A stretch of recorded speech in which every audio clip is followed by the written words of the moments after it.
Nothing annoys systems of power and misogynistic men. And notice I say misogynistic men. Because, by the way, everyone is misogynistic. We all get conditioned and programmed to be misogynistic. It just so happens that systemically, well, it's not just by chance, right? Systemically, okay, maleness has more power and authority over society. But we can all be misogynistic. So systems of power and misogynistic men, okay, do not want women to speak about their true experiences.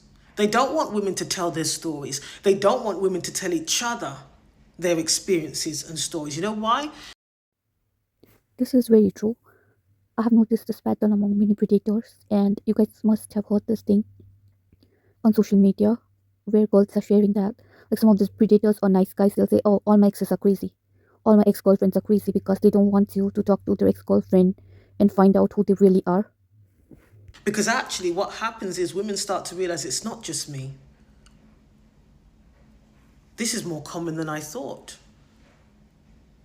And that's contagious. You know what's contagious? So funny because people often say trauma. People like to trauma bond, trauma share. You know, that women, find camaraderie in being man haters. No, it's not that. There's a resonance that occurs between people who've had similar experiences. There's a resonance, and that resonance is contagious. But more than anything, it is clarifying. Okay? When you realize that you're not unique in that experience, it clarifies things for you. Because the world that we live in needs women to believe that things really aren't that bad. Women aren't oppressed at all. Women do not face any injustice. Women, are not really being discriminated against. That's all in our heads, you see. They need us to believe that. We're imagining it. We're oversensitive. We're overthinking. We're exaggerating. They don't want us to trust our own perception of reality. As I mentioned in my previous video, where I'm talking about the new era of sisterhood, where we are comparing notes, we're talking about our collective experiences with empathy and critical thinking. We're seeing this universal pattern among a lot of men on the planet in almost every country. They're using the same techniques or tricks from the predatory. I don't know. I'm not sure. The predatory workbook, where love bombing, gaslighting,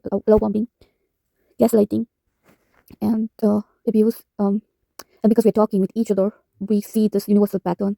We see they're doing the same thing, and how it's not okay, and that we are not like crazy. We're not imagining this, and then the situation is far more serious. The dysfunction seems to be universal, and it wouldn't have happened without internet or all of us or most of us women trying to talk to each other and find connections.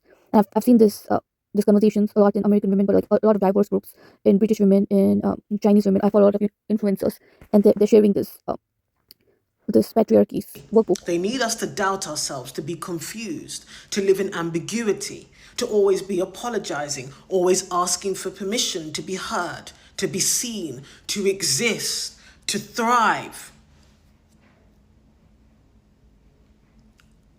So that's why they don't want us to talk to each other.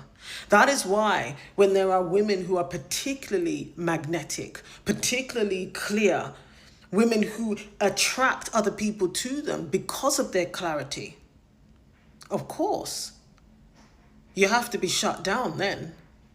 Why? Because more and more women begin to see things for themselves.